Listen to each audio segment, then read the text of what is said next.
Hi there, it's Ian here, and you're watching Grumpy Opinions, the show where I'm going to tell you all about what I think of films, TV shows, games, and life in general. Let's get on with the show.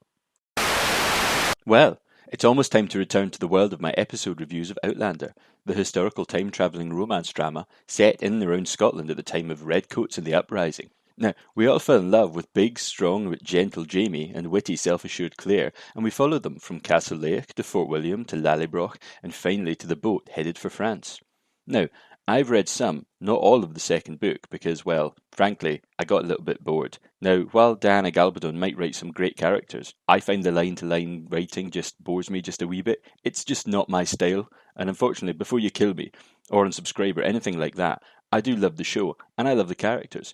But reading is a sort of time commitment that I really have to like what I'm getting into. I have to really be enjoying what I'm reading. And unfortunately, book 2 started to grate on me. Anyway, season 2 starts up next week, and it looks like it's going to be one hell of a rollercoaster ride. So without further ado, here's the trailer in all its glory.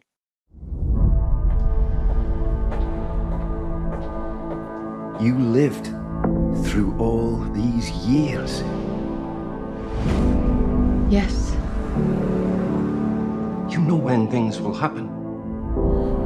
I wouldn't want to bear that burden. Promise me that we'll always find a way back to each other. I promise.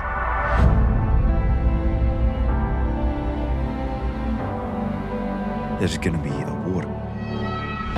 We will unite the clans and we will march to glory. Whatever happens, we'll make sure you're safe. I know when the rising begins.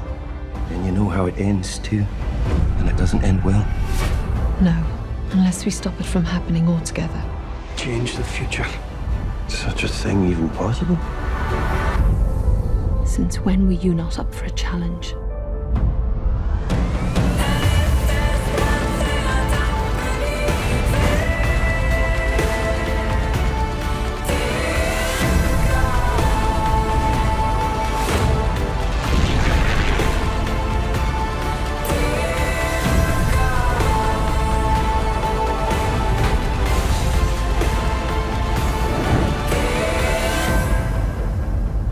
Trust in this. In this, I do. And in this, I will.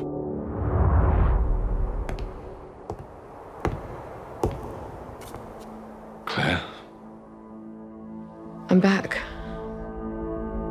And I am so grateful.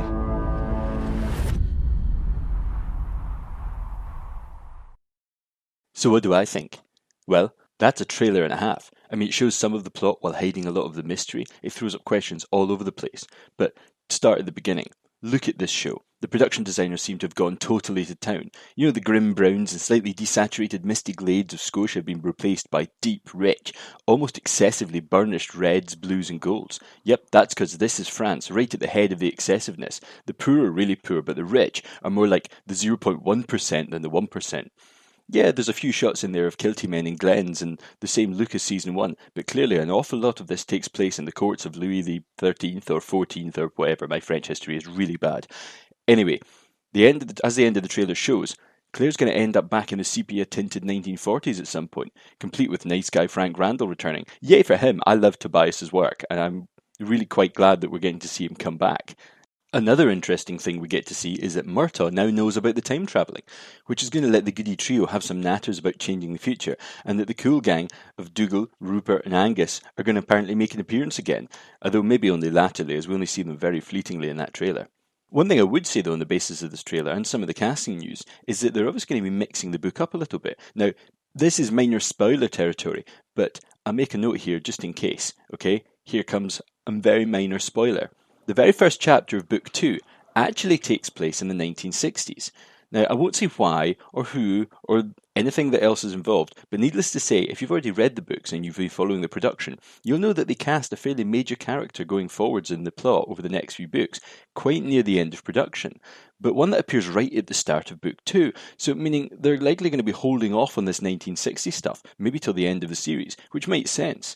I mean, why give up all the mystery right at the beginning if you don't need to? I mean, they've done a little bit of hinting in this trailer, but ultimately this is more like a flavour trailer, not a story trailer. One to whet the appetite, not to spell out the obvious. Anyway, I hope this little video has managed to whet your appetite, and I'll see you all next week with my review of Outlander Season 2, first episode. Don't know what it's called yet. Until then, I've been Ian, and these have been my grumpy opinions.